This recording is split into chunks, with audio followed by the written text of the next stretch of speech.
France Maghreb 2. Au programme de ce grand forum avec ce sujet à la une aujourd'hui, Emmanuel Macron a appelé sa majorité et son gouvernement à la fermeté sur le détournement du droit d'asile. Doit-on le repenser? Selon vous, c'est la question que l'on se posera. Mais qu'est-ce que le droit d'asile? On fera un point complet dans un instant avec, pour en parler avec nous aujourd'hui, Dounia Tebaoui, Céline Bory et Philippe Bouriachi. Jusque 18h. Le sujet de la semaine du LGF, vous le savez, c'est viol dans le couple et les chiffres de l'OMS sont alarmants. Une femme sur 4 subit à un moment ou à un autre de sa vie des violences sexuelles de la part de son partenaire. Dans la majorité des cas, bien entendu, les personnes qui obligent leur partenaire à avoir des rapports sexuels pensent agir en toute légitimité vu les liens intimes et conjugaux qui les unissent. On en reparle tout à l'heure avec vos appels aussi au 01 40 33 9000. Point complet sur les résultats de l'élection présidentielle en Tunisie. C'était dimanche, vous le savez, le premier tour de cette élection anticipée du 15 septembre. Point complet avec Tarek Mami qui est sur place pour nous commenter les résultats définitifs annoncés par Lizzie. En fin d'émission, le zapping et les infos zappées et évidemment le quiz Anne Palou. 16h-18h, le grand forum sur France Maghreb 2. 16h-18h avec Christophe Fro. Le LGF, merci d'être avec nous en direct. Le grand forum, l'info autrement tous les jours, du lundi au vendredi, 16h-18h. Et oui, il y en a qui arrivent sur le fil, le début de l'émission pile. Merci d'être avec nous en direct avec une émission un peu particulière aujourd'hui, je vous l'accorde. Puisque en fin d'émission, bien on ira en Tunisie, puisque sera annoncé dans les quelques minutes, ça prend beaucoup de temps, par Lizzie, les résultats officiels de ce premier tour de l'élection présidentielle en Tunisie avec Tarek Mami qui se trouve sur place. Ça sera donc en fin d'émission, puisque les résultats sont à l'heure où je vous parle pas encore connus pour ce qui est donc des résultats complets et définitifs de ce premier tour. Du coup, le quiz sera un petit peu avancé, un petit peu plus tôt que d'habitude, et bien entendu, on va en parler avec vous de tout cela au cours de cette émission. Pour m'accompagner aujourd'hui, par galanterie, je vais commencer par les filles, bien sûr. Dounia Tebaoui, cadre dans le milieu hospitalier, cadre infirmier. Bonjour Dounia. Bonjour Christophe, bonjour Philippe, bonjour Céline, bonjour tout le monde. Céline Bory qui est effectivement là, présente, journaliste, arrivée au pied levé là. Comment ça va Céline? Bonjour à tous, ça va très bien, merci. Philippe Bouriachi, bien entouré l'ami Bouriachi. Comme par hasard, il choisit toujours, le jour où il y a des filles. Poser des questions sur disons que c'est mon côté clairvoyant, donc future mère, de prévenir et prévoir. Il répondit sur tout. Voilà, c'est ça. Oui. Bon, alors, on va parler pour commencer du droit d'asile parce qu'il est revenu sur le fil du sujet, sur le fil de l'actualité avec cette déclaration de Macron. Je vais vous détailler dans un instant, mais est-ce que vous savez d'abord qu'est-ce que le droit d'asile, tous les trois? Oui. Oui. Oui. Alors Oui. peut-être, allez-y. Alors expliquez-moi, parce que moi je suis naïf, bête, discipliné. J'ai pris mes Alors, petites notes, moi, mais je je veux viens voir si ça intervenir. correspond. Vas-y, Dounia. Alors demander l'asile en fait, c'est chercher refuge, demander à être protégé contre un danger, voilà, s'abriter, ça peut être politique, ça peut être de la torture, ça peut être des menaces de mort, enfin voilà, en gros l'idée c'est ça. D'accord. Céline, peut-être un petit complément. Non, elle a bien résumé la chose. Le droit d'asile, c'est le fait de demander d'être protégé par notre pays, la France en l'occurrence. Et l'année dernière, il y en a eu 123 000 de mémoire. On est déjà à 91 000 là sur 2019. Donc, J'ai voilà. pas les mêmes chiffres que toi, Céline. Je vais te les donner dans un instant. C'est bien moins. Ah bon? Ah oui, beaucoup moins même. Bah écoute, on n'a pas les mêmes sous. Oui, voilà, c'est ça. Peut-être. Philippe Bouriachi, le droit d'asile, ça te parle? Ah complètement. Le droit. Alors je vais vous lire ce que j'ai sous les yeux, Ouais. pour être complètement honnête. Ce mec prépare l'émission. J'ai eu quelques petits soucis techniques et donc j'ai pas pu préparer les sujets, mais je crois aussi que le but de l'émission, le grand forum, c'est aussi de parler avec notre cœur, avec notre ressenti, notre vécu, et c'est ce que je vais faire aujourd'hui en total roue libre sur des sujets en plus qui me touchent. Alors donc l'asile étant un lieu où une personne se sentant menacée peut se mettre en sécurité. Les sociétés ont reconnu un droit d'asile à chaque être humain se trouvant de trouver refuge face à des menaces et des persécutions. En gros, l'asile, le droit d'asile, il est inscrit dans notre République, dans notre ADN, tous les républicains, tous les démocrates que nous sommes.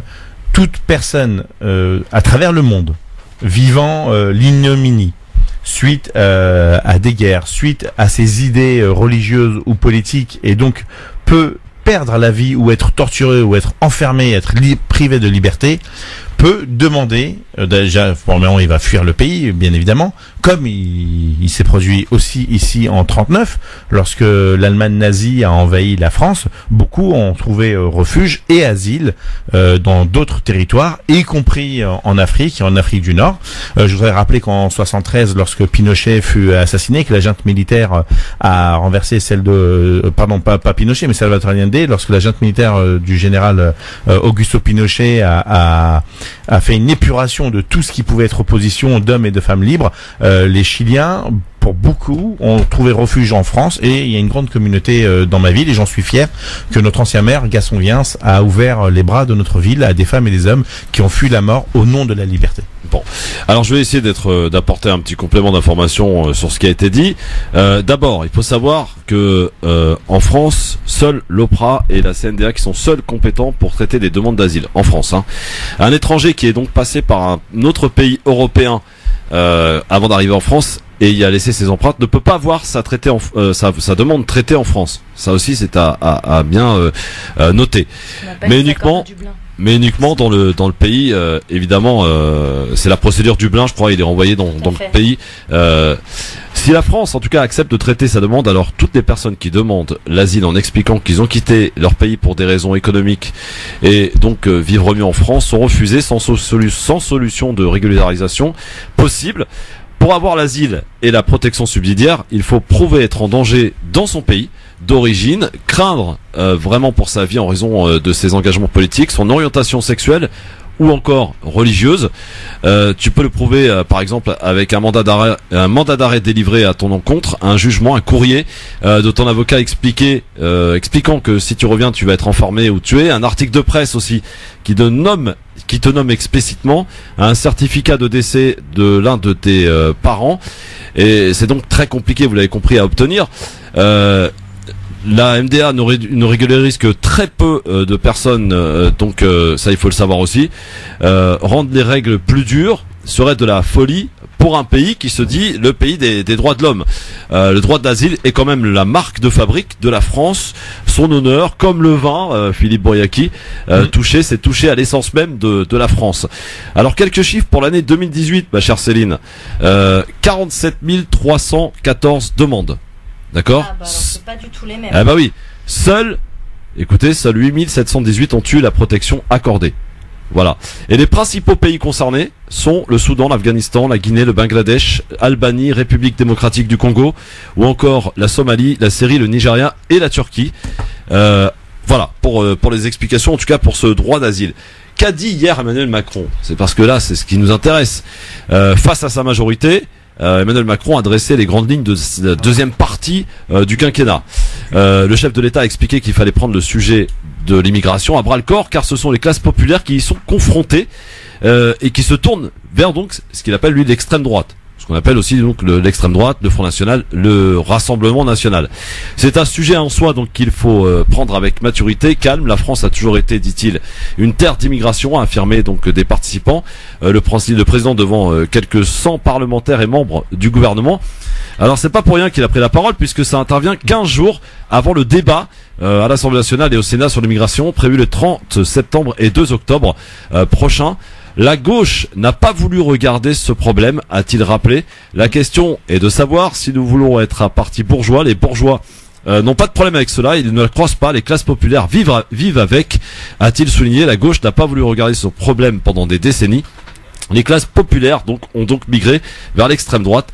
Vous n'avez qu'un opposant sur le terrain, c'est le Front National, devenu Rassemblement National. Il faut confirmer cette opposition, car ce sont les Français qui l'ont choisi. Il y a deux projets, celui des replis, de tout faire peur, ou bâtir une solution ouverte mais pas naïve, a-t-il conclu Emmanuel Macron. Moi je dis que c'est pas mal quand même, il oriente bien le sujet sur un sujet effectivement qu'il ne faut pas laisser, et c'est ce qu'il a dit hier en substance, il ne faut pas le laisser au Front National. Moi ça me parle, Philippe Bouriaki, non? Franchement, moi, pour être honnête, il m'a complètement surpris là, le président de la République, parce que je m'attendais qu'il parle du voile ou du hijab. Tu sais, quand il y a quelque chose qui sent mauvais là, Hein, quand tu sens qu'il y a une grogne dans la société civile, lorsque tu sens que les gens sont pas d'accord pour cette histoire de retraite, lorsque tu sens que la loi bioéthique ça va être compliqué et les évêques de France n'ont pas arrêté de lui taper dessus et ils appellent les gens à descendre dans la rue, et ben tu sors toujours un chiffon rouge, tu vois, comme un bel précipitateur, un grand magicien. Donc on va nous jeter un truc et là il essaie complètement. Mais tu as raison. Moi je suis pas d'accord, Philippe. Je me permets juste de te dire que c'est un vrai sujet, que ça concerne tous les Français, que les Français s'y intéressent aussi. Bien sûr. Tout ce qui est immigrants, réfugiés, enfin comment on appelle ça, les demandeurs d'asile. Bien sûr. C'est un sujet qui préoccupe tous les Français. Alors peut-être pas toutes les classes sociales, mais tous les Français. C'est ce qu'il a rappelé en substance hier. Il dit que ça concerne notamment les classes populaires. Évidemment. Mais alors les classes populaires, je pense, n'ont pas besoin d'Emmanuel Macron pour qu'ils se mettent à leur place, parce qu'il n'est pas bien placé pour le faire. Et je pense qu'effectivement, comme elle le dit Dounia, si je peux me permettre, toutes les classes sociales peuvent se sentir concernées par le sujet, et on voit très bien qu'il y a des gens au Rassemblement national qui sont pas forcément issus de ces classes populaires. En revanche, la question c'est pourquoi le sujet de l'immigration aujourd'hui intéresse tout le monde. C'est pas nouveau, c'est quelque chose qui revient assez fréquemment, et avant chaque élection, le sujet de l'immigration et de l'insécurité. Et si on en parle autant, c'est peut-être aussi parce que les médias le survendent et ne cessent d'en parler.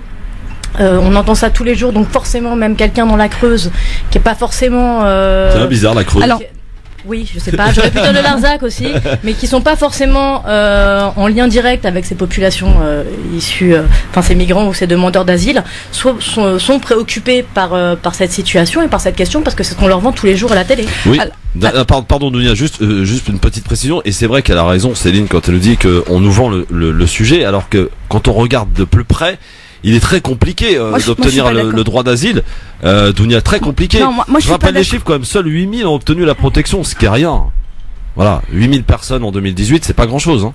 Moi, je suis pas d'accord, mais en fait, je le vois d'un super œil que Macron, en fait, mette le sujet comme ça, comment dirais-je, veuille en parler, s'y intéresse. Moi, je le vois pas d'un mauvais œil, parce que moi, je trouve qu'au contraire, la démarche elle est super positive, parce qu'il pointe pas cette population-là du doigt. Au contraire, il dit que il faut être un peu plus ferme dans les, comment dirais-je, dans le regard des conditions d'attribution du statut de demandeur d'asile. Mais c'est déjà assez ferme. Comment non, mais attends, il y a des détournements. J'ai pas fini.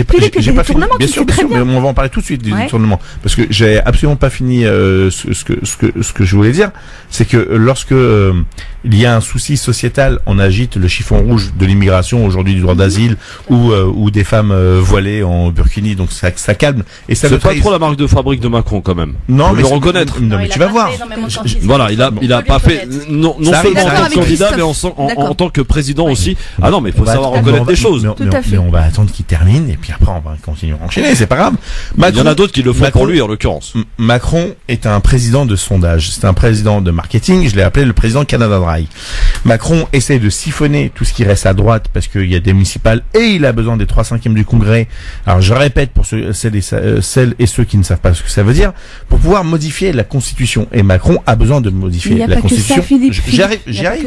J'y arrive. Merci infiniment, j'ai interrompu personne. Non, mais je t'en prie. Emmanuel Macron, pour pouvoir modifier la Constitution, il a besoin de 3/5 du Congrès. Ça veut dire, vous mettez le Sénat et l'Assemblée nationale réunis et il faut que vous ayez 60% de ce Congrès, de cette nouvelle Assemblée réunie, pour pouvoir modifier la Constitution. Et pour cela, les sénateurs, c'est un scrutin indirect, c'est-à-dire que quand vous allez élire vos conseils départementaux, vos conseils régionaux et vos conseils municipaux, c'est eux qui vont voter pour les sénateurs. Donc il a besoin d'avoir un maximum de conseils municipaux, d'adjoints au maire et de maires pour pouvoir gagner un maximum de sénateurs. Et il sait que sur sa gauche, c'est un petit peu bloqué, donc il va essayer d'épuiser et d'assécher la droite.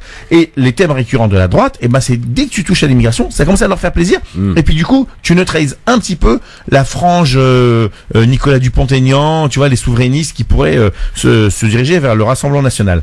Et c'est là où c'est complètement écœurant, parce que, d'accord, il y a un problème, ok, d'où vient le problème? Si on n'avait pas été foutre un bordel incroyable en Libye, on n'aurait pas des marchands d'esclaves, et effectivement, bien sûr qu'il y en a dedans qui fuient et qui essayent de se faire passer pour des demandeurs d'asile, mais la majorité de ces gens-là fuient la guerre, fuient la misère, fuient la mort. Et on ne quitte pas sa famille on ne prend pas par plaisir. Jamais la vie. Nous sommes Si nous, les Occidentaux, et je me mets comme les Occidentaux, évidemment, on n'avait pas eu ce permis de polluer qui crée des catastrophes climatiques dans le reste du globe. On n'aurait pas des réfugiés climatiques et des gens qui vont demander l'asile climatique. Et demain, on sera les suivants. Et si on n'avait pas ce passif avec la colonisation et le fait qu'on est encore en train aujourd'hui, l'Europe et l'Occident, de s'enrichir sur le dos de l'Afrique et du reste de la planète, et ben on n'aurait peut-être pas aussi tous ces réfugiés économiques qui viennent en Europe aujourd'hui nous demander de l'aide. Et je suis tout à fait d'accord avec Philippe sur, je rebondis sur ce qu'il disait par rapport à bien près du micro, ma chère Céline. Pardon, l'échéance municipale qui arrive bientôt,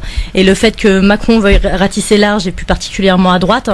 En revanche, il y a un autre point qu'il faut soulever, parce qu'il nous dit dans son allocution, Monsieur Macron, qu'il y a des dérives, que le droit d'asile est bien fait, mais qu'il y a des dérives.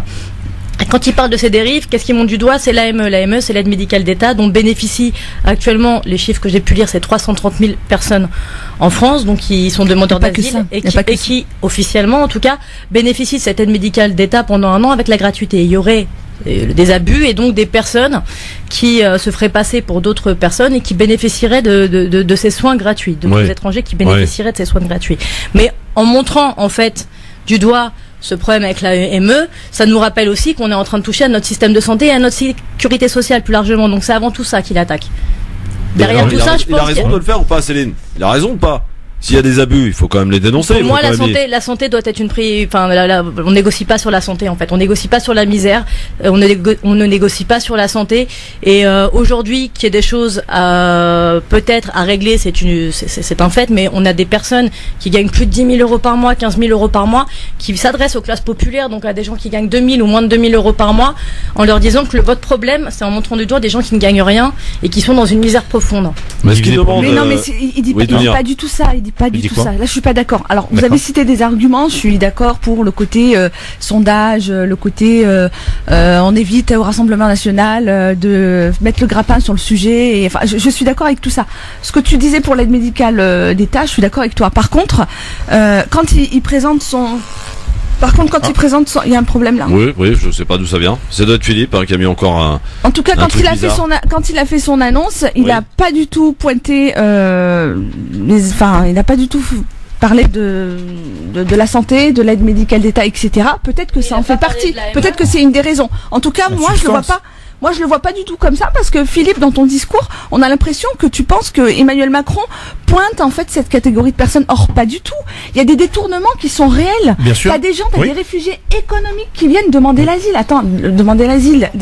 C'est refusé automatiquement. Non, mais on est d'accord. C'est refusé de venir. Entre la France et certains pays. Je suis d'accord avec ça. Comment des gens peuvent traverser la Méditerranée au risque de leur vie, de leur famille et de leurs enfants, et qu'on leur dise grosso modo ils ont envie de gagner un peu plus d'argent, ils risquent quand même leur vie au-delà de ça. Non, mais ils risquent leur vie, mais là ils parlent de la demande d'asile. Il y a d'autres biais pour demander des papiers en France. Il n'y a pas que la demande d'asile. L'asile, c'est l'asile politique, c'est quand la personne elle est en danger dans son pays, c'est quand tu vas pour les réfugiés économiques. Là on mélange tout. Ah mais c'est refusé complètement. Non mais demande d'asile pour des raisons économiques, c'est refusé de toute façon de facto. Automatiquement. Donc il n'y a pas de souci là-dessus. En sachant qu'il y a une question financière aussi, mis à part l'aide médicale d'État. Si on compte, par exemple, si on parle de l'histoire de tous les migrants mineurs et qui sont pas réellement mineurs et qui sont pris en charge par l'ASE, ça a un coût. Tant au niveau du personnel qu'au niveau des moyens, qu'au niveau de, enfin voilà. Donc je pense qu'il veut réguler tout ça pour des raisons économiques. Non, mais non, si c'est pour des raisons économiques. Des raisons électorales, je vois. Voilà. Non, électorales aussi. Non, alors j'ai pas dit que j'étais contre, mais des raisons économiques aussi, parce que je suis désolée, il pointe pas du tout du doigt cette population. Il ne pointe pas du doigt. Il s'adresse à un électorat particulier qui pointe du doigt, qui ne parle que de ça. Mais il s'adresse à cet électorat aussi pour s'approcher de cet électorat, donc peut-être pour empêcher que cette classe populaire justement aille voter Front National ou RN. Exactement. Et il essaie comme ça de siphonner pour essayer de récupérer. Il leur a bien dit hier devant les parlementaires, Philippe, il leur a dit ne vous comportez pas comme des bourgeois, parce que vous les bourgeois vous n'êtes pas confrontés à ça. Mais moi vous les côtoyez pas les migrants. Je commence par lui-même. Je pense vraiment qu'il se trompe là-dessus, qu'il est en train de mettre à nu un terrain, de ramener les pierres pour construire l'édifice de la maison FN-RN. C'est une erreur phénoménale. Ok, on parle d'économie. Pas de souci. Ça tombe bien, Monsieur le Président. Je voudrais vous annoncer, parce que visiblement vos conseillers ont omis de le faire, et donc je me fais une joie de vous dire que le CAC 40 a donné pour l'année 2018 en dividende 53 milliards d'euros. Je voudrais vous rappeler que dans la même année, Monsieur le Président de la République, vous avez fait un cadeau fiscal extraordinaire à ces mêmes entreprises aussi du CAC 40, un chèque de 42 milliards d'euros. Monsieur le Président, je voudrais, dans votre belle écoute, vous glisser aussi, si je peux me permettre, le chiffre de 100 milliards d'euros d'évasion fiscale. Et lorsque j'additionne tout ça, je suis à 200 milliards d'euros. Donc Monsieur le Président, chiche. Allez, on se les fait. On y va les attaquer, les fameux petits bourgeois qui se comportent mal avec le reste de la population mondiale. Et puis après, une fois que tout ça c'est fini, s'il y a une problématique avec cette marge qu'on parle pour essayer de collecter, mais c'est la vérité. Oui, si on parle d'un problème économique, eh ben je mets le problème économique sur la table. Je mets le problème économique sur la table. D'accord, Monsieur le Président, ne privatisez pas ADP, je vous en supplie, ne faites pas la même erreur que les payages, parce que non seulement je l'ai payé avec l'argent de mes parents et des miens encore un petit peu quand même, et puis maintenant qu'elle est rentable et qu'elle nous rapporte 250 millions d'euros par an, on parlait du droit d'asile, Philippe. L'économie, on parle d'économie. Non mais je veux bien, non mais écoute. Moi je veux bien l'économie, y a pas de souci. Tu vas parler des fraudes fiscales, etc. Franchement, on en a 10 000 des exemples. Mais là, moi je te parlais de l'économie directe, les financements directs induits par les demandeurs d'asile et les faux demandeurs d'asile. Il y a des faux demandeurs, bien sûr. Regarde, écoute, juste un truc. Tout à l'heure, il y a quelqu'un qui parlait de la procédure de Dublin. C'est Christophe qui avait évoqué ça. Dis-toi que normalement, qui est-ce qui est responsable comment dirais-je, qui est-ce qui est censé s'occuper d'un migrant, d'un réfugié quand il arrive sur le territoire? Le premier pays sur lequel le migrant en question est arrivé, ou alors celui qui a donné un titre de séjour. D'accord. Ouais, ou a laissé une empreinte. Ou laisser une empreinte. Exactement. Eh ben, dis-toi que il y a 9 personnes sur 10 parmi toute cette population-là qui est en France et qui est même pas censée l'être. Non, alors moi j'ai pas tout à fait les mêmes chiffres. Moi j'ai ces chiffres-là, je les ai vérifiés tout à l'heure. On va avoir une bagarre de chiffres. 9 sur 10 personnes. Écoute, les renvois ils dépassent pas 10%. Mais moi attends, est-ce que tu te rends compte ? Je veux qu'on parle pas du traitement. Et on oublie quand même ma question de base. Est-ce qu'il faut repenser justement ce droit d'asile ? Mais il y a eu tout un débat l'année dernière, à l'époque où il y avait encore Gérard Collomb qui était ministre et qui ont revu ce droit d'asile. Aujourd'hui, on parle du coût que ça a. Est-ce qu'il est vraiment nécessaire un an après, donc dans 15 jours, de refaire encore une loi sur le droit d'asile ? Est-ce que c'est, Est-ce qu'il faut le repenser? 41% pensent que oui, sur Facebook, France Maghreb 2 pour voter. Twitter, le grand forum, FM2 là aussi, 41% quand même. Ah ouais, quand même, c'est génial. Il faudrait peut-être, par contre, en revanche, revoir le droit d'asile, là où je serais assez d'accord, c'est par rapport à la procédure Dublin. Elle est dure. Par rapport à la procédure Dublin, mais la procédure en tant que telle, parce que quand on écoute certains dans les médias, on a l'impression que n'importe qui peut demander un droit d'asile. C'est complètement faux. C'est marginal. Oui, absolument, c'est extrêmement marginal. On est 70 millions, on a moins de 100 000 personnes par an. Si on peut pas faire quelque chose. 8 714 ont obtenu la protection en 2018 pour 47 714 demandes. Visiblement, elle n'a pas les mêmes chiffres et elle les a du JDD. Oui, le JDD. Moi je les ai de quelqu'un bien informé. Voilà. D'accord, on en reparlera. Alors, oui, vas-y, donne-moi tes chiffres. Non, mais je comparais. Moi, j'ai 123 000 demandes l'année dernière. D'accord. Et combien l'ont obtenu? J'ai pas. Non, moi c'était de demandes dont je parlais tout à l'heure. D'accord. Bon, écoute. En tout cas, si on regarde par rapport à l'Europe, c'est très clair. La France est parmi les premiers pays où il y a les demandes explosent. Tout à fait. Alors c'est vrai qu'en termes de chiffres, tu as raison, Dunia. On a une baisse d'entrants de migrants sur les autres pays d'Europe. Les autres pays en fait ont une baisse de la demande et la France est un des rares pays où la demande d'asile explose pas, augmente. Alors l'explosion, moi, ça me fait penser à la vague migratoire et au grand remplacement. Quasi égal avec l'Allemagne. Et d'ailleurs, la France utilise souvent cet argument-là pour dire, rassurer un peu les Français, dire, écoutez, on n'est pas si mal que ça, l'Allemagne...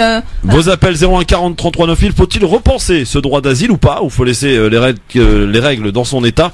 01 40 33 9000 à suivre le zapping, les infos zappées et bien sûr notre sujet de la semaine qui nous intéressera évidemment, vos avis nous intéressera, notamment celui de Dounia puisqu'elle est un peu plus dans le domaine que nous.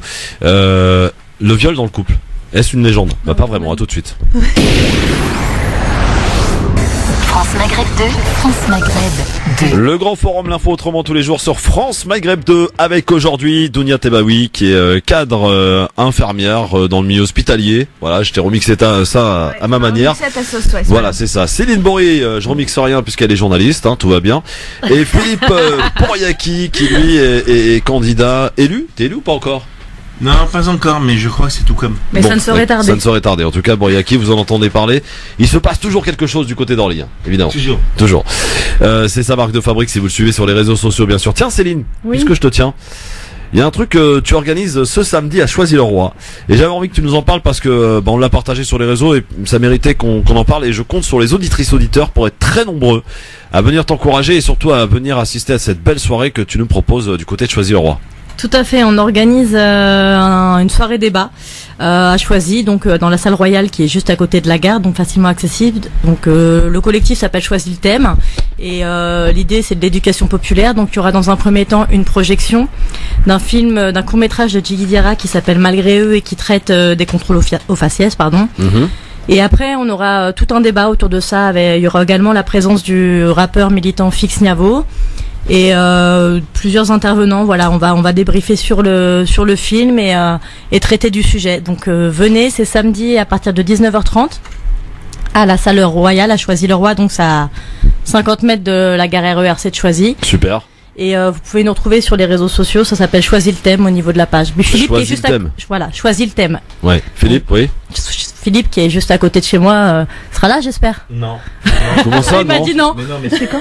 Samedi. Parce que samedi, 21 septembre. Oui, c'est le World Clean Day. C'est quoi ça? Plein de militants écologistes à travers la planète ont décidé de nettoyer la planète. Donc chacun de notre côté, on va essayer de faire ce qu'on peut, même un sac ou un demi-sac chacun, ou même un objet qu'on ramasserait dans. Bien près du micro là, si tu Oui, pardon. Voilà. Merci. Parce qu'il y a eu quelques petits soucis avec le micro. Il faut ils ont fait leur temps, apparemment. Bon, alors normalement, on devrait en changer un savon sous peu. Oui, absolument.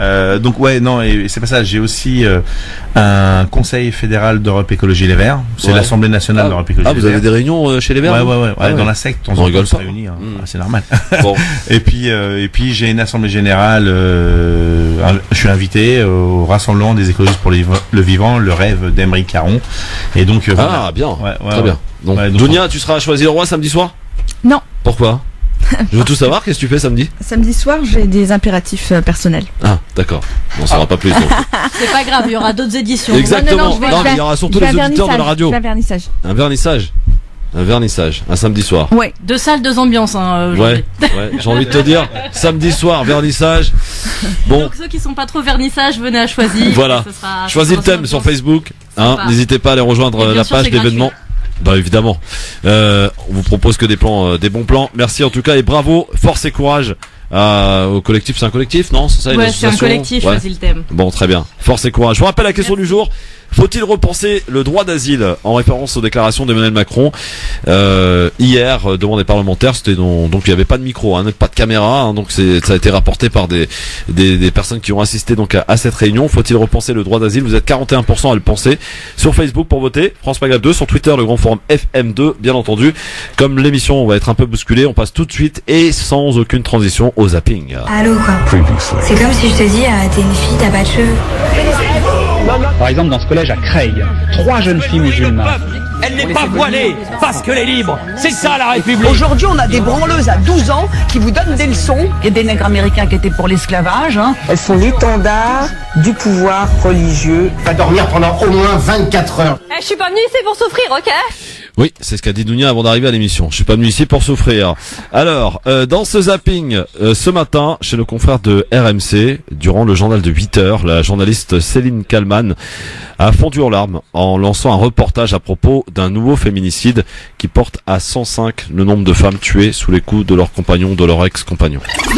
Le reportage que vous allez entendre maintenant, je vous préviens tout de suite, va vous glacer le sang, mais il est nécessaire pour prendre conscience, pour continuer la lutte contre la violence faite aux femmes, il m'a beaucoup ému ce reportage. Oui, c'est ce que je constate. Il est d'ailleurs absolument incroyable. Vous savez ce qu'on va faire, Céline? On va le regarder calmement. Qui l'a réalisé, ce Alors, reportage? c'est Romain Cluzel, c'est une femme de 27 ans qui est morte au Havre, poignardée en pleine rue. Par son ex-compagnon. Oui, par son ex-compagnon. Le reportage de Romain Cluzel. Eh oui, parfois c'est dur d'être journaliste, hein, Céline. Surtout quand on est face à des situations aussi tragiques, effectivement. Et c'est vrai que ça s'est passé au Havre, en pleine rue, elle a été poignardée. Voilà. Ouais, malheureusement, c'est déjà la 105e et c'est pas la dernière. On le sait, malheureusement, on peut déjà dire qu'il y en aura encore d'autres d'ici la fin de l'année. Ouais, c'est un vrai sujet, un vrai phénomène, évidemment, auquel il faut s'atteler et combattre, évidemment. Quoique voilà, l'émotion de Céline Kallmann qui n'a pas réussi à cacher son émotion ce matin sur RMC. Une décision de justice qui va certainement faire réagir, messieurs, dames, beaucoup de médias en l'occurrence. Ça s'est passé ce matin. Le tribunal de Lyon a relaxé 2 militants qui étaient jugés pour avoir décroché le portrait d'Emmanuel Macron. Ils ont été relaxés ce matin. En relaxant les 2 décrocheurs du portrait d'Emmanuel Macron à Lyon, le juge souligne, je cite, le motif légitime et l'état de nécessité de l'action des 2 militants. Pour des faits similaires dans le passé, des écologistes avaient déjà été condamnés à des amendes. Cette relaxe fait réagir Jean-Luc Mélenchon dans un communiqué. Je salue la relaxe. Les juges du tribunal de grande instance de Lyon ont rendu une décision historique. Pour le porte-parole d'Europe Écologie Les Verts, c'est une victoire. Le tribunal a reconnu à la fois l'insuffisance des politiques publiques et la légitimité des actions de décrochage de portraits dans une démocratie en panne. Du côté de la droite, rien ne peut légitimer cette action. Rien ne justifie vraiment de décrocher le portrait d'un président de la République. On peut contester sa politique, on peut manifester, on peut voter, mais si chacun décide d'aller décrocher le portrait du président parce qu'il en conteste sa politique, eh bien la République, elle, sera abîmée. Le 9 octobre prochain, 2 autres procès auront lieu à Mulhouse et à Orléans. Décision quand même un peu qui risque de faire jurisprudence, hein, je sais pas. Philippe. Complètement, ça fait jurisprudence. Évidemment, je pense que le parquet va faire appel. Mais c'est qui le type de droite là qui vient de s'exprimer? On ne connaît plus leur nom. Je sais pas, c'est un reportage de CNews. Ouais, je voudrais lui dire, ce qui abîme la République, monsieur, c'est d'avoir de la peine pour son ami Balkany qui a bien épuisé les caisses de notre pays. Ça, on parle des caisses de sa ville en l'occurrence. Oui, oui, mais ça reste notre pays quand même. Oui, mais tu sais que les gens de Levallois lui en veulent absolument pas. J'ai vu ça, il s'est passé un truc de fou ce week-end à Levallois. Ils ont fait un sacré dîner d'ailleurs avec du homard. Du bon venir vin, soutenir Isabelle Balkany. Des manifs. Tu te rends compte qu'elle est condamnée et que là, le conseil municipal la déclare mère par intérim. Alors on va en parler dans un instant, mais sur cette décision de justice, Céline, est-ce que c'est une bonne décision? Est-ce que ils ont juste, qu'on rappelle, pour marquer leur opposition, ils ont tout simplement décroché le portrait d'Emmanuel Macron. Alors ils ont décroché un portrait, et comme moi je suis pas trop dans le symbole, dans l'idolâtrie, etc. Ils décrochent un portrait. Pour moi, il n'y a pas mort d'homme, donc condamnation pas nécessaire à mon sens. Ils ont été relaxés. Dounia, ça te choque ou pas cette relaxe? Je suis tout à fait d'accord avec Céline. Il n'y a pas mort d'homme. Ils ont décroché un portrait. Bon, en démocratie, chacun fait ce qu'il veut. Après, ils ne se sont pas attaqués non plus à un emblème de la République. Ouais. Voilà, ça reste. C'est quand même le président de la République, mais je pense qu'il faut aussi savoir faire la paire des choses, situer les choses dans leur contexte. Et pour moi, il y a pas mort d'homme, donc. Très bien. Alors tiens, ça tient à cœur à Fifi, a priori. Patrick Balkany, qui vous le savez a été condamné à 4 ans de prison, incarcéré à la Santé à Paris. C'est sa femme Isabelle qui assure donc l'intérim. Ce qui a d'ailleurs jugé choquant par la ministre de la Justice, Nicole Belloubet. Réponse de l'avocat de Balkany, monsieur Dupond-Moretti. Qu'a choisi Madame Balkany? Sur le plan moral, on peut en discuter à l'infini. Mais le garde des Sceaux n'est pas là pour faire de la morale. Madame Balkany, elle fait ce qu'elle veut. Pour le moment, il est vrai qu'elle n'est pas interdite d'exercer un mandat électif. Ou plus exactement, elle l'est, mais elle a interjeté appel, et ça n'a pas vocation à s'appliquer maintenant. Voilà, les éclaircissements de monsieur l'avocat Dupond-Moretti, qui est a priori l'un des avocats les plus chers de la place parisienne. Hein. Sachez-le. Il semblerait, il a raison. Le droit est là. Lorsque tu fais appel, ça suspend. Mais je tiens à rappeler que le tribunal l'a déclaré inéligible, elle peut pas se présenter aux élections. Effectivement, Ça te choque ou pas, franchement, que Isabelle Balkany assure l'intérim? À titre personnel, c'est choquant ou pas? Non, mais je suis plus choqué, moi, que les Balkany. Non, mais attends, ils oublient, mais comme un petit peu Madame Belloubet, hein, elle a oublié de déclarer quelques oui, alors, biens. deux, trois biens. Ouais, c'est il y a pas mort d'homme. Pas mort d'homme, hein. Non, Madame Belloubet, on vous en veut pas, mais blague à part, là. Non, mais attends, il y a un truc de dingue. C'est vrai que dans la symbolique, ça fout mal, quoi. C'est sur le principe, non, mais c'est énorme. Mais attends, mais tu veux dire quoi? Aux minots qui font des choses pas bien. Exactement, ouais. Mais moi, ils me le disent. Ils me disent, mais attends, mais notre Dieu, il s'appelle Patrick Balkany. Ça suffit, vous avez rien le droit de le dire. Non, mais ah oui, je sais bien. Tu me diras en même temps, bon, on n'est pas là pour ça, mais dans ma vie, on respecte pas la loi non plus. Et bon. Donc, ouais. Bon. Ça te choque, toi, Céline? Ça te choque, Céline, que Isabelle Balkany assure l'intérim? De la part du système Balkany, plus rien ne me choque. Oui. Bien sûr que dans les faits c'est choquant, bien sûr que que ce soit elle ou son mari devrait être inéligible et que que l'appel ne devrait pas être suspensif. Maintenant, il y a toute une partie de la population levalloisienne, il me semble que c'est comme ça. Oui, c'est comme ça, bravo. Qui les soutiennent, mais je veux dire, ils ont tout fait pour que la population, enfin la classe populaire de Levallois quitte la ville. Donc Balkany, le système Balkany a favorisé la gentrification de Levallois-Perret. Donc tout le monde, entre guillemets, a croqué. Tout le monde a profité du système. Donc bien évidemment, aujourd'hui, ils soutiennent leur mère pour la plupart et ça mange du homard et ceci et cela. Oui, ouais, tu veux dire que c'est de la même classe, quoi. Ah oui, quand tu vas à Levallois, tu vois bien que la classe populaire, elle est pas là, quoi.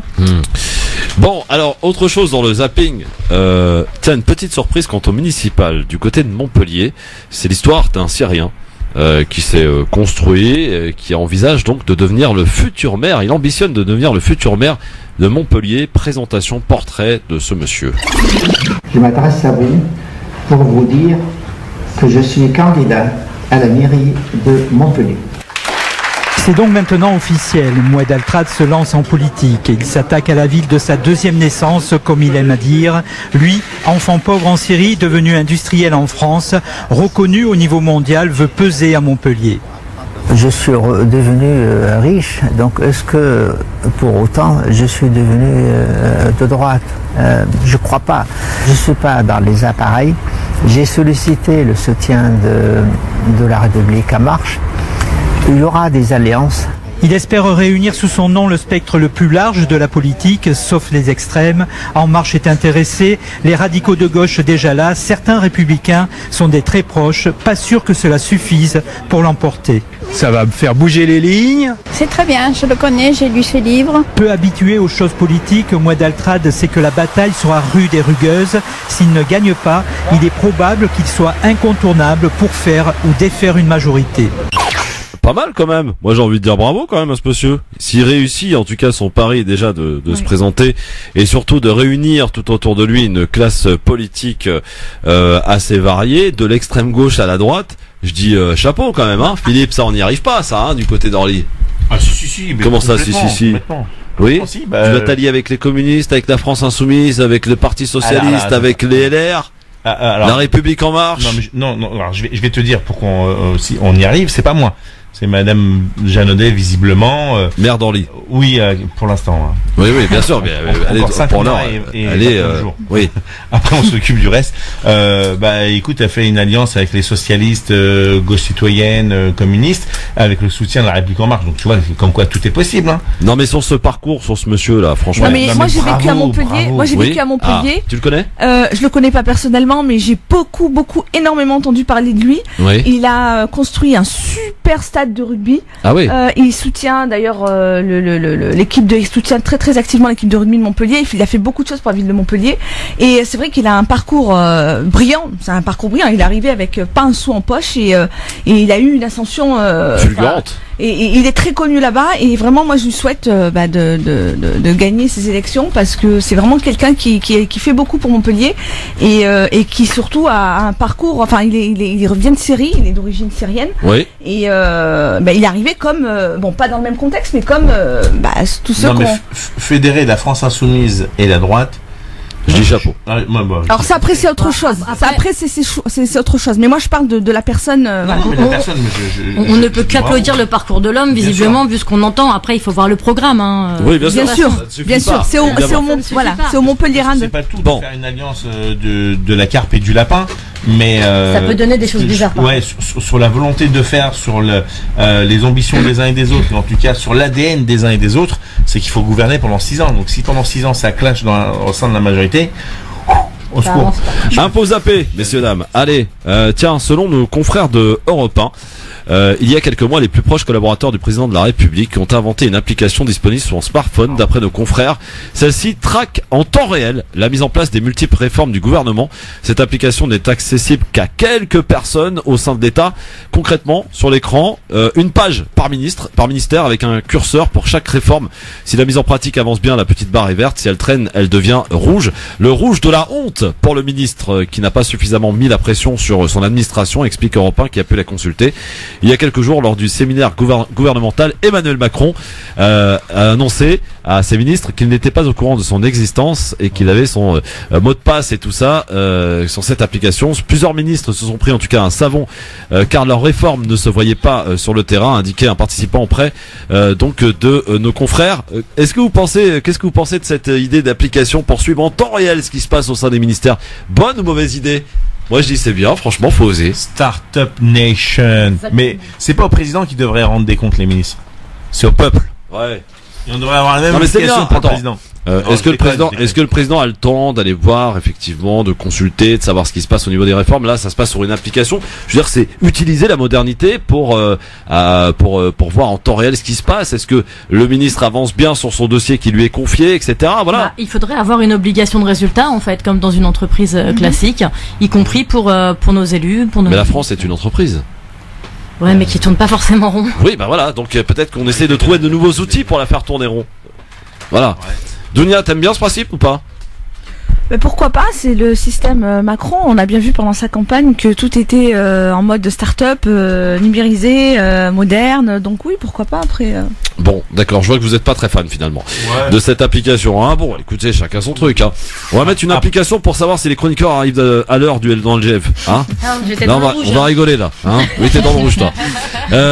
Très important et un peu d'histoire parce qu'il ne faut jamais oublier, durant plus de 40 heures, des centaines de Palestiniens, hommes, femmes et enfants, ont été froidement et méthodiquement abattus par des miliciens phalangistes libanais, armés et protégés par les forces d'occupation israéliennes. N'oublions pas, c'était l'insoutenable massacre de Sabra et Shatila qui eut lieu du 16 au 18 septembre 1982, 37e anniversaire.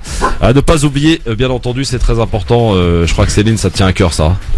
De quoi Sabra et Shatila, bien sûr, à ne pas oublier, surtout qu'aujourd'hui c'est aussi la date des élections israéliennes. Oui, absolument. Législatives. Voilà, législative qui oppose Netanyahou avec un centriste de mémoire. Oui. La question palestinienne, elle est toujours au cœur des choses. De toute façon, il a promis d'annexer une partie des colonies en Cisjordanie, Monsieur Netanyahou. Et la communauté nationale, s'il était réélu, pardon, je n'ai pas fini ma phrase, il a promis d'annexer une partie des colonies s'il était réélu. Voilà, pas de réaction particulière de la communauté internationale. On n'oublie pas Sabra et Shatila et encore une fois, tout mon soutien au peuple palestinien. Alors, autre chose dans les infos zappées qui se poursuivent.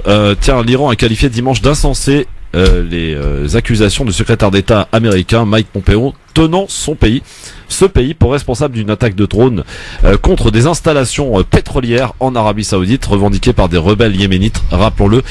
Voilà, donc cette crise d'ailleurs qui commence à faire beaucoup jaser parce que évidemment le cours de pétrole a fortement augmenté, plus 14% en 24 heures, c'est du quasi jamais vu dans l'histoire, et ça va avoir forcément des répercussions à la pompe, notamment amis automobilistes, entre 5 et 6 centimes d'augmentation à la pompe. C'est vrai que dès que le cours du pétrole augmente, c'est tout de suite répertorié à la pompe. Par contre, quand c'est à la baisse, répercuté, pardon. Alors par contre, quand c'est à la baisse, on voit ça a du mal à aller dans le sens inverse. Quoi qu'il en soit, ça va avoir des répercussions cette histoire. Cette brouille entre les Saoudiens, le Yémen au milieu et l'Iran et les États-Unis. Je voudrais juste rappeler que l'Arabie Saoudite c'est un des pays les plus riches au monde et que le Yémen c'est un des pays les plus pauvres au monde et que l'Arabie Saoudite fait par conséquent la guerre à un pays des plus pauvres au monde. Voilà. Hormis ça, tout va bien. Après, franchement, une attaque de drone massive, orchestrée, dirigée par une milice, un groupuscule, et ça demande une technologie et un savoir incroyable. Faut pouvoir les diriger, faut pouvoir les téléguider. Moi, je me pose des questions. Très bien. Tiens, une autre info zappée aussi à vous donner parce qu'elle est importante. Alors que des témoins assurent avoir entendu des propos islamophobes lors de l'agression d'une mère de famille, l'acte n'a pas, et a priori, de connotation religieuse. Selon le procureur, c'est une attaque qui s'est déroulée, rappelons-le, dans le centre de la France. Elle a été poignardée tout simplement en pleine rue. Voilà, par un homme, de manière gratuite comme d'habitude. Et alors, ce qui est bizarre dans les médias, c'est qu'on parle beaucoup, vous avez remarqué depuis quelques jours, de ces imams femmes qui se font remarquer, en plus sans voile, mais en l'occurrence, aucun mot sur cette femme voilée qui porte le hijab et qui a été poignardée en pleine rue sous un silence médiatique vraiment incroyable. Et c'est peut-être ça le pire. Si c'est ça le pire, mais oui, bien sûr, ce parallèle est terrible. C'est-à-dire, non seulement on ne reconnaît pas le côté islamophobe de l'agression, alors que cette personne n'était pas connue des services de police. Et vous avez remarqué que pour les femmes voilées, c'est tout de suite des problèmes psychiatriques. Et voilà, et que la famille a dit qu'il avait des tendances dépressives. Voilà, alcoolique, etc. Voilà. Ouais. Et donc, non seulement on ne reconnaît pas le caractère islamophobe de cette agression, mais en plus on n'en parle pas. Ouais, c'est quand même incroyable. Voilà.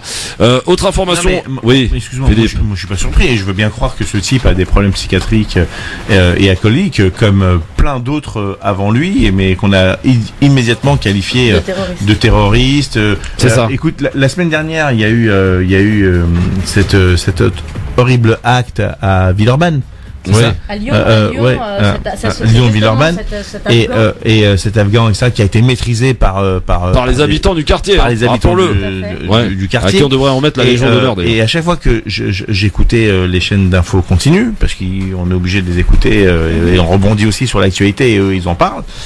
Quand j'écoutais les présentateurs et les commentateurs, non mais pour l'instant la police, la cellule antiterroriste ne s'est pas saisie, mais peut-être que il y avait le mot antiterroriste en boucle. Ouais, donc mais à la des fin, exemples comme ça, Philippe, on en a 10 000, des milliers. Ah oui, non, on n'a que ça. On en a que ça et ça devient insupportable. Oui, mais je sais que vraiment, ça devient insupportable.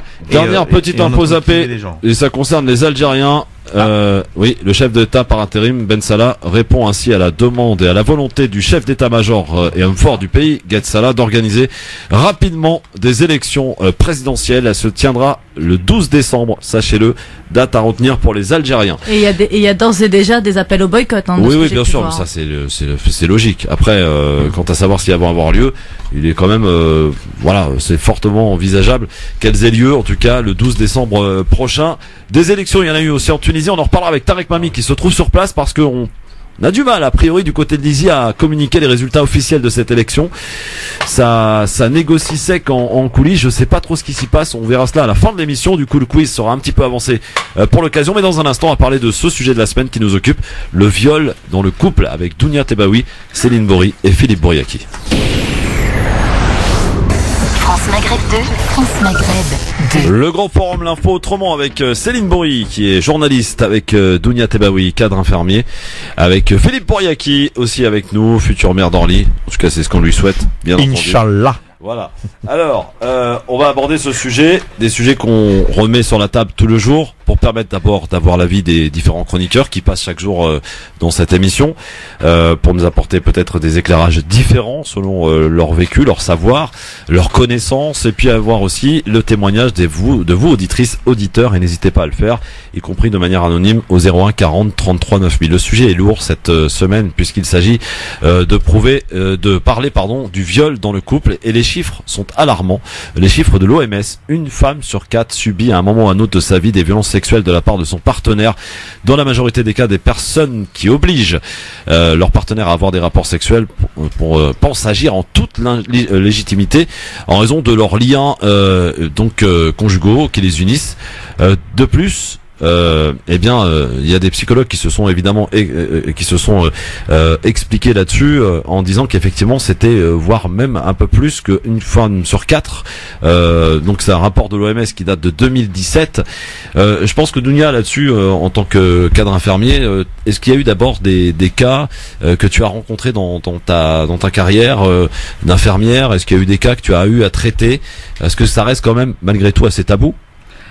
Oui, alors ça reste très tabou. Après des cas que j'ai eu à traiter moi directement, non, parce que ça reste surtout de l'ordre de la prise en charge sociale et judiciaire. Mais c'est vrai que j'ai vu passer aux urgences des quelques cas, voilà, pseudo-cas, qu'on a dû envoyer aux urgences médico-judiciaires à l'Hôtel-Dieu pour examiner et voir si vraiment il y avait eu comment dirais-je, des signes physiques, des traces du moins de viol, d'agressivité au niveau des parties intimes. Voilà. Alors on rappelle qu'est-ce que le viol, y compris dans le couple, à partir du moment où le ou la partenaire effectivement oppose une fin de non-recevoir à un rapport, évidemment ça se traduit par un viol dès lors que la personne, le ou la partenaire, force de quelque manière que ce soit d'ailleurs, et on s'aperçoit en lisant le rapport un peu plus d'approfondissement que de manière un peu plus approfondie que les méthodes vraiment on ne lorgne pas sur les méthodes utilisées par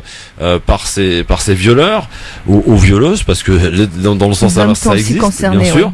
Alors ça peut être le chantage, ça peut être aussi l'affectif, ça peut être aussi financier, voilà, je te donnerai ton argent de poche. Ça peut être aussi lors d'une nuit de noces, aussi on entend beaucoup d'histoires comme ça où il y a des jeunes filles qui se font violer le soir de la nuit de noces. Après, oui, alors, plus à l'étranger, mais ça arrive aussi. Ça arrive aussi, effectivement, sachant quand même que pour la nuit de noces, normalement, on est censé se connaître. Enfin, se rapprocher, j'ai envie de dire. Voilà. Mais c'est vrai que peut-être que la femme ou l'homme n'est pas prêt, a envie de prendre son temps, etc. Quoi qu'il en soit, Philippe, c'est un sujet aussi qui te touche quand même. Écoute, toutes les violences faites à autrui, et en l'occurrence, on va pas se le cacher, la majorité des viols conjugaux ou conjugaux sont commises par des hommes envers leur compagne. C'est très simple. Oui, ça veut dire oui. Non, ça veut dire non. Et quand il y a ni oui ni non, ça ne veut pas dire ni oui ni non. Mais en tout cas, ça ne veut pas dire oui. Tout à fait. Et il peut arriver que quelqu'un soit indisposé, il peut arriver que quelqu'un soit fatigué ou qui n'a pas envie de désir, parce que l'acte en lui-même c'est un acte d'échange, mais de consentement mutuel entre adultes ou consentants. Et là, en l'occurrence, on assiste à des choses qui sont juste indignes et qui sont répréhensibles par la loi. Tout à fait. Alors, le fait d'être en couple, comme disait Philippe, ne remet pas en cause l'importance de la notion de consentement. Mais voilà, moi je résumerai en disant le viol, c'est un crime. C'est un crime et c'est censé être jugé en cour d'assises. Sauf que ce qui se passe, c'est que, alors déjà le viol, faut le prouver. Il faut aussi que la victime de viol ait le courage, je vais pas dire ose, mais ait le courage d'aller porter plainte, ce qui est pas facile. Souvent, ce qui se passe, c'est que les personnes victimes de viol conjugal vont au commissariat. Si elles vont au commissariat, elles vont parler de violence conjugale, elles vont pas tout de suite parler de viol. Et c'est au fur et à mesure de l'interrogatoire que l'agent qu'elle va voir en face va va entendre de sa part qu'elle a été violée.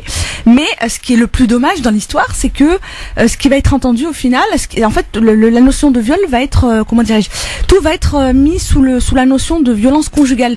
Le viol, même s'il est évoqué, souvent, tout est mis en fait lors d'une plainte, par exemple, sous la notion de violence conjugale. Pardon. Vas-y. Je suis assez d'accord sur ce que dit Dunia, c'est-à-dire que souvent la victime, et généralement une femme, c'est au commissariat qu'on va lui apprendre que ce qu'elle a subi c'est un viol, parce qu'un viol c'est pas seulement, ça peut être aussi avec des objets, ça peut être avec la main, ça peut être exact. Voilà. Oui. Donc parfois la personne elle-même est dans le déni parce que c'est difficile faut se rendre compte de ce qu'on vient de vivre, et c'est parfois les policiers ou les gendarmes qui vous disent mais ce que vous avez qui sont pas forcément d'ailleurs bien formés. Ils sont pas formés du tout. Ils sont pas formés du tout. Mais qui vont parfois vous dire oui c'est un viol et mettre des mots en fait sur un traumatisme. Et vous avez parlé tout à l'heure de nuit de noces, je vous ai entendu évoquer plein de choses et à juste titre. Il y a aussi beaucoup de viols dans le cadre du mariage qui arrive quand la personne, en l'occurrence la femme, veut partir, veut se séparer. C'est cette appropriation du corps qui consiste à dire tu m'appartiens, tu es à moi, tu ne partiras pas.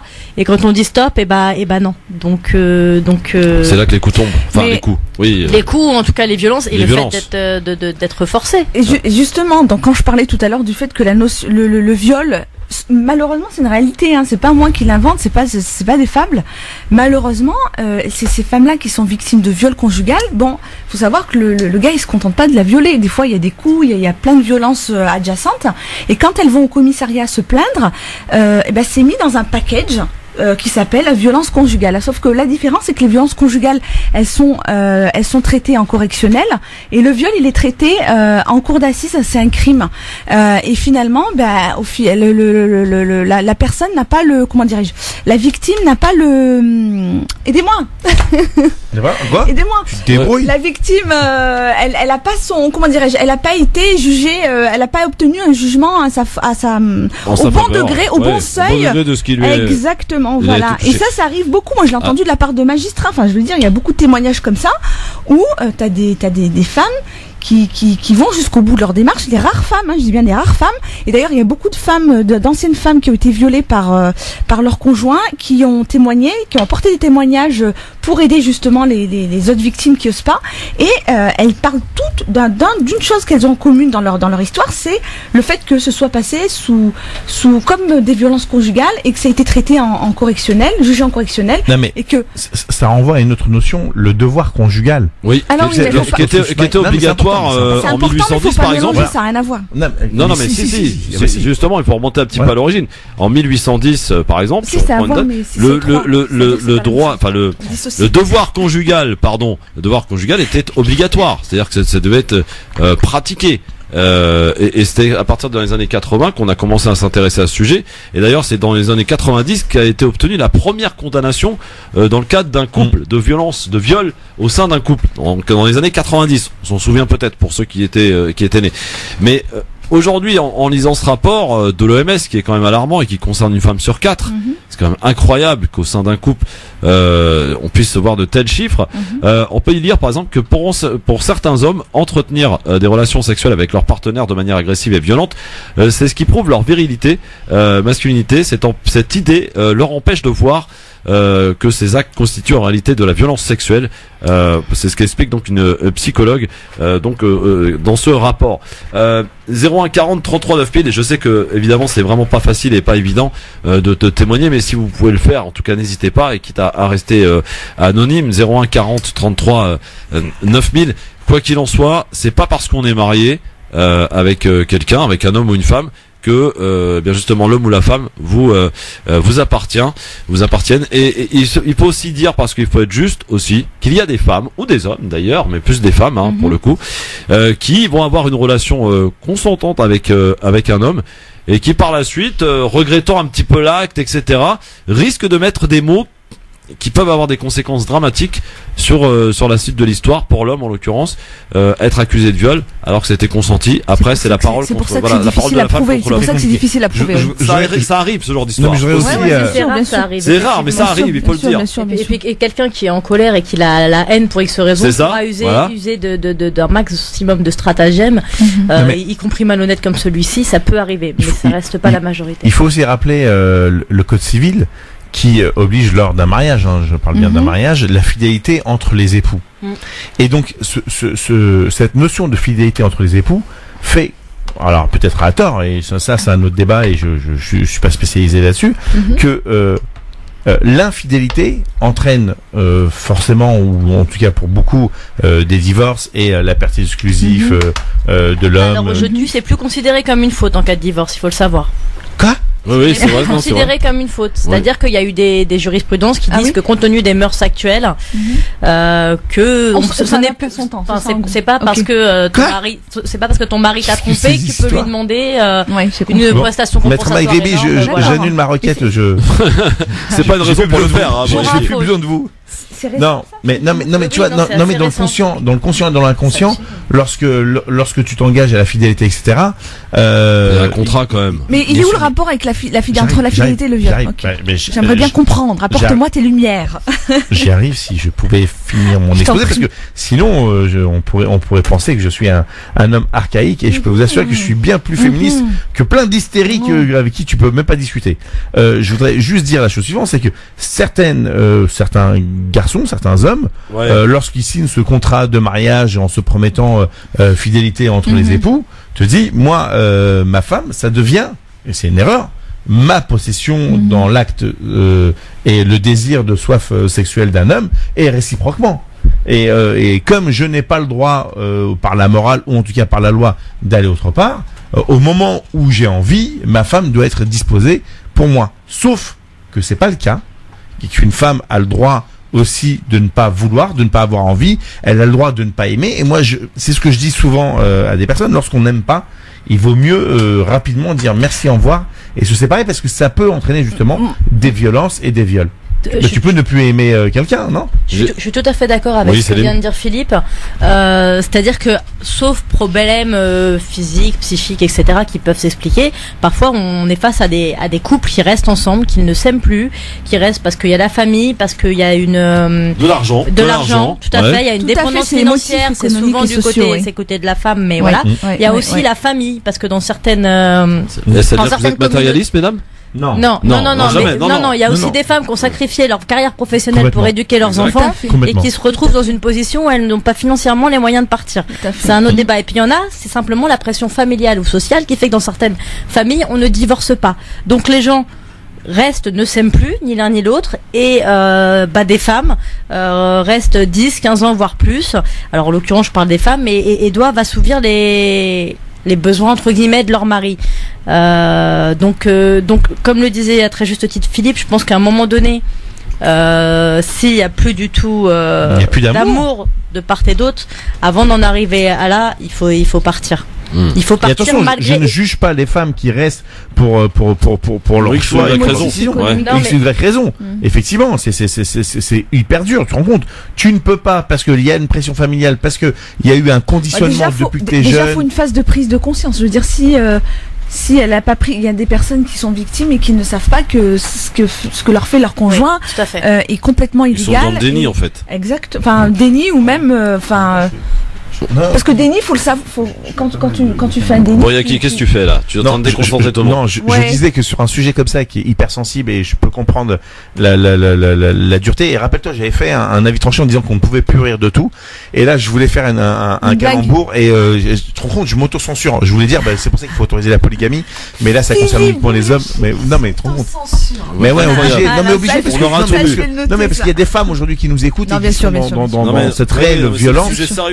Et c'est un sujet sérieux, et t'as un mec qui vient à la radio et qui fait une connerie comme ça pour mais c'est vrai, ça remet en cause plein de choses, et je crois qu'à ce moment-là, c'est dès le départ, le jour du mariage, il faut absolument que l'officier d'état civil explique la nature d'un couple, qu'est-ce que c'est, et quand une personne dit non, c'est non. D'accord, la fin. Et il faut aussi comment t'organises ça? On te lit bien des textes de loi pour Tout à fait. Moi, quand je me suis marié, c'est ce qu'on m'a dit, hein. Les époux se doivent entraide, consentement, fidélité, tu vois, assistance, dans le pire et dans le meilleur, je sais pas quoi. Oui, d'accord, mais s'il m'avait dit après, c'est l'éducation aussi, hein. Je veux dire, effectivement, il faut l'éducation, c'est pas l'officier d'état civil de la faire. Et j'espère qu'ils vont en parler dans le Grenelle des violences faites aux femmes et des violences conjugales. Céline disait quelque chose de très intéressant, mais vous l'avez pas laissé parler.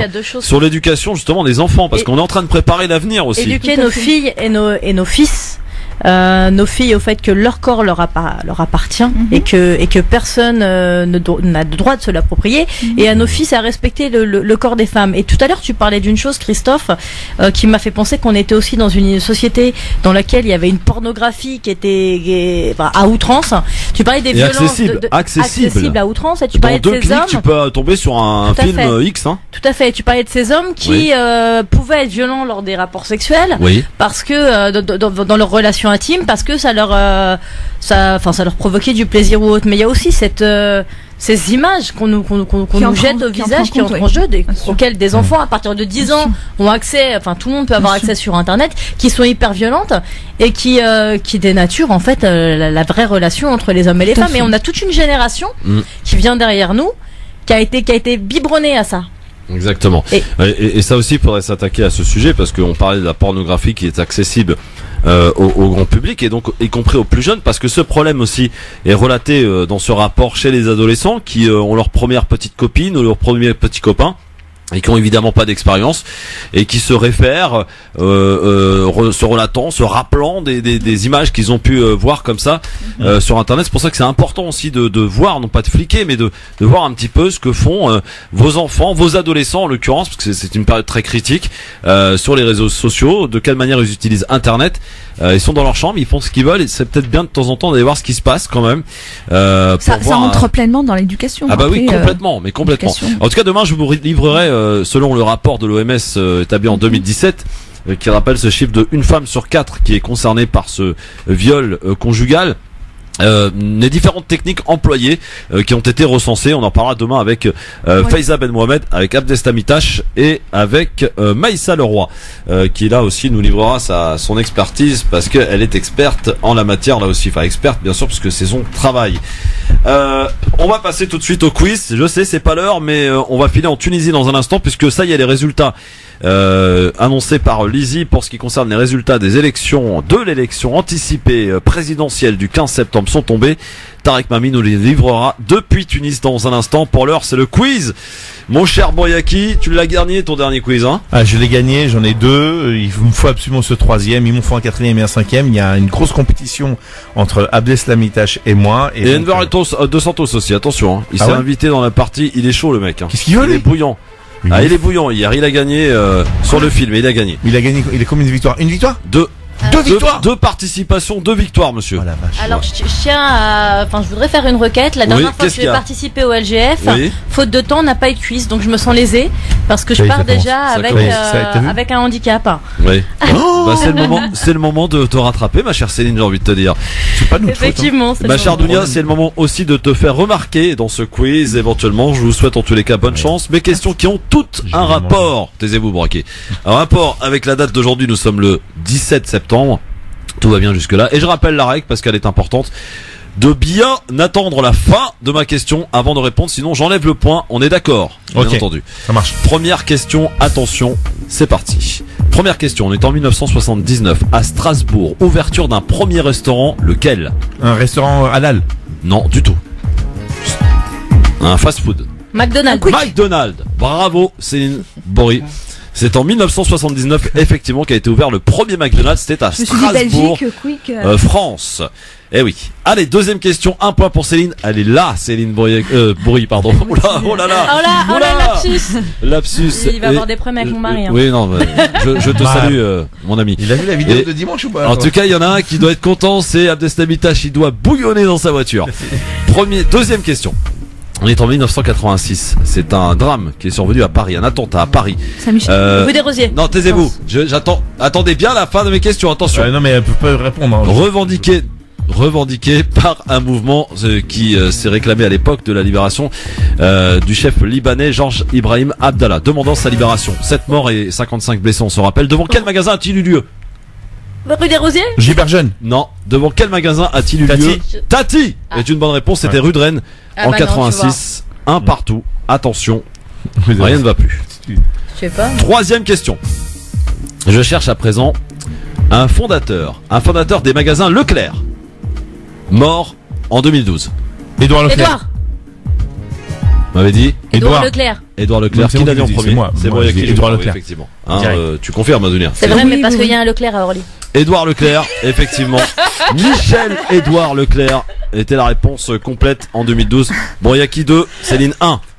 Dounia 0. Dounia 0 pour l'instant. Allez, on quitte les dates et l'éphéméride d'aujourd'hui pour une question d'actualité. Fastoche.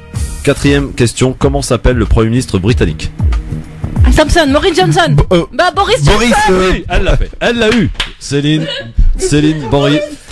Boris Johnson, effectivement, qui a succédé à Theresa May, bien entendu, comme vous le savez. Attention, tout va se jouer sur cette question ou pas, je ne sais pas.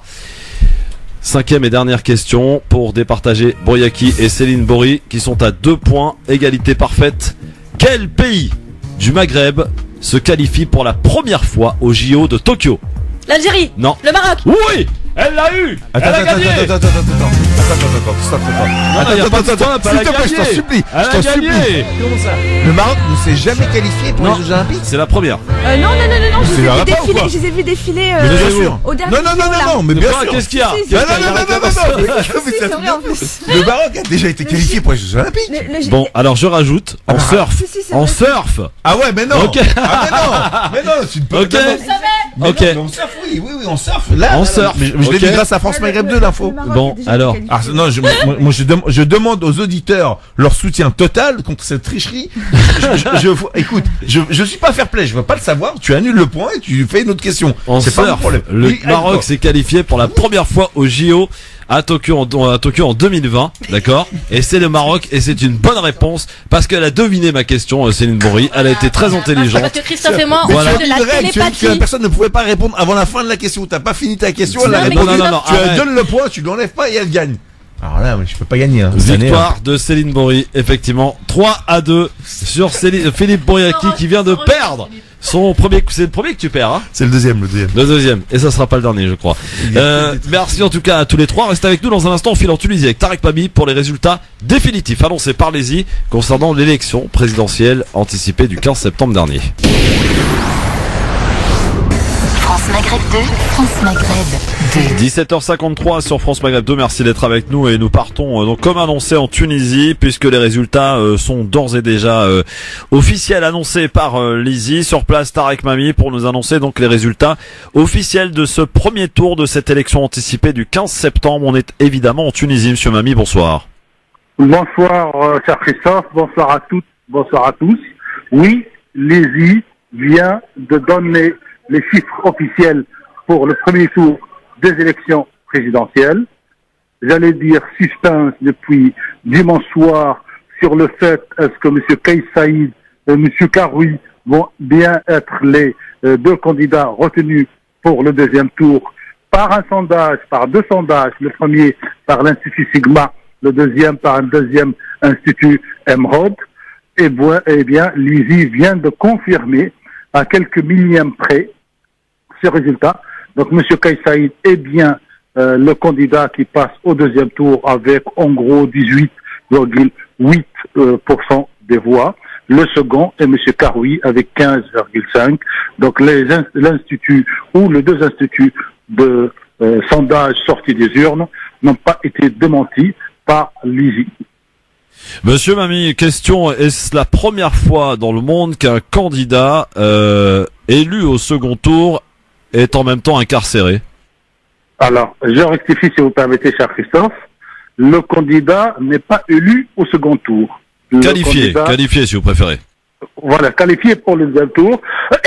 Alors, c'est pas la première fois. Il y a eu un précédent du côté du Pérou, il y a longtemps, où le candidat était en prison et la justice de son pays, contrairement à la justice tunisienne, l'a autorisé à sortir de prison pendant 8 heures avec des gardes-corps. Il a pu participer donc à la compétition électorale, notamment au débat de la télévision.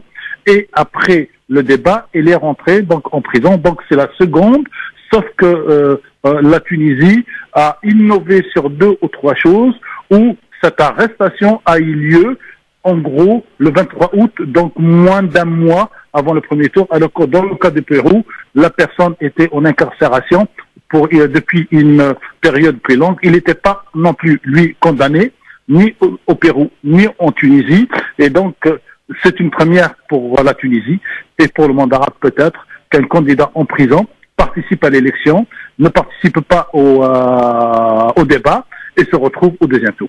Alors, Tarek Mami, il y a plusieurs questions, et notamment une essentielle. Alors, je vous prends peut-être 30 secondes. Oui. Il y a eu une rectification du taux de participation. D'accord. Qui était jusqu'à hier de 45%, et qui s'est monté donc officiellement aujourd'hui à 49%. Ah, ils ont retrouvé les électeurs, là.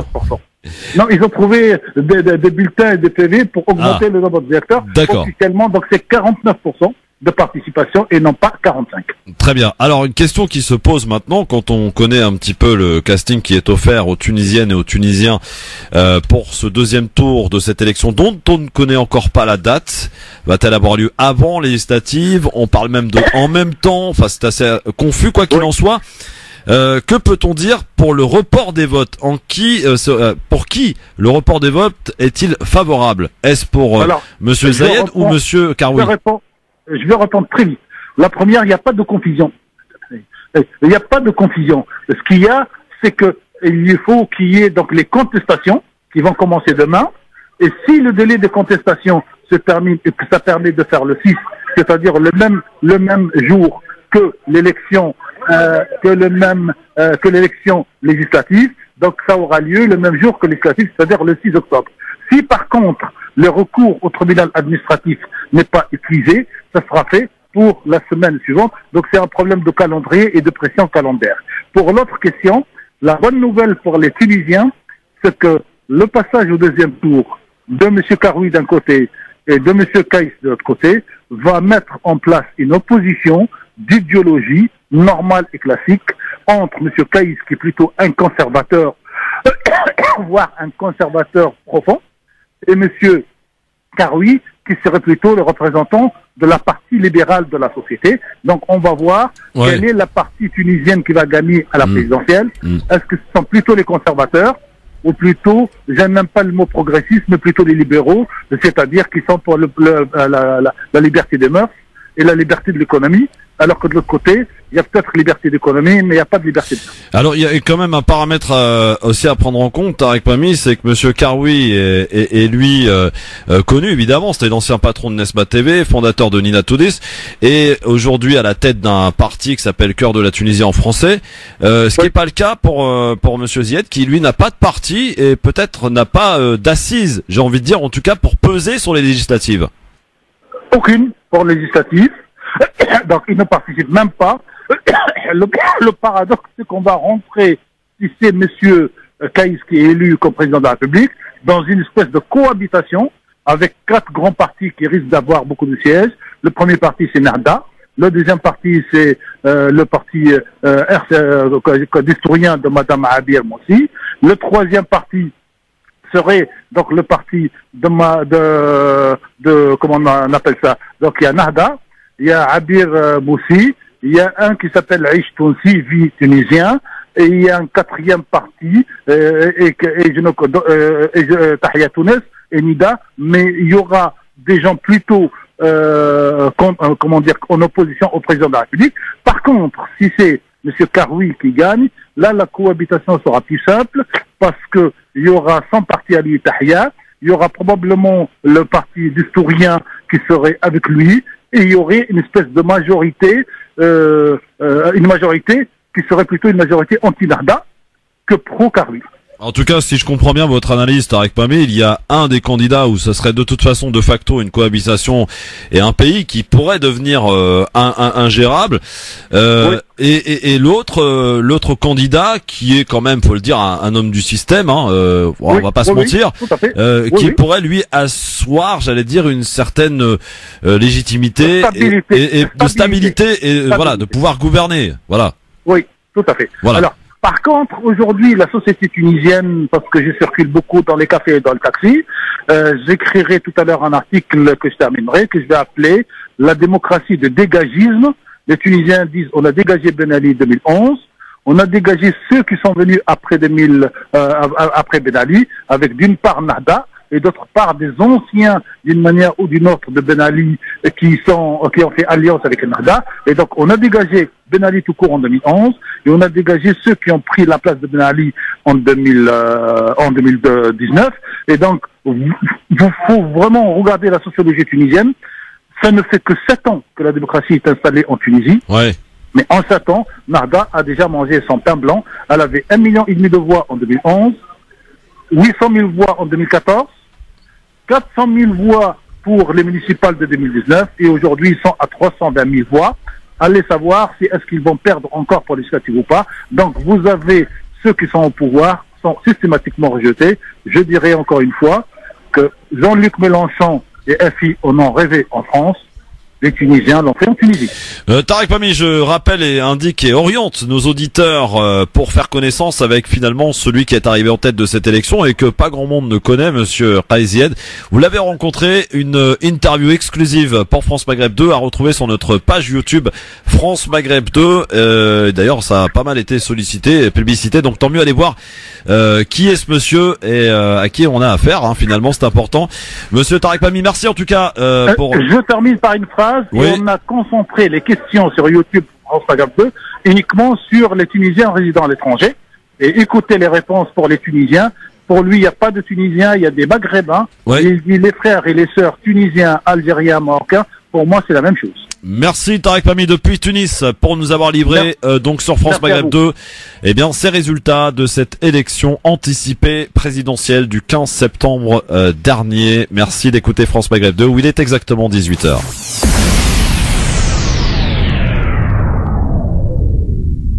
Et dans un instant, la suite des programmes avec l'excellent Medjed pour vous divertir et ça frappe de mal à personne.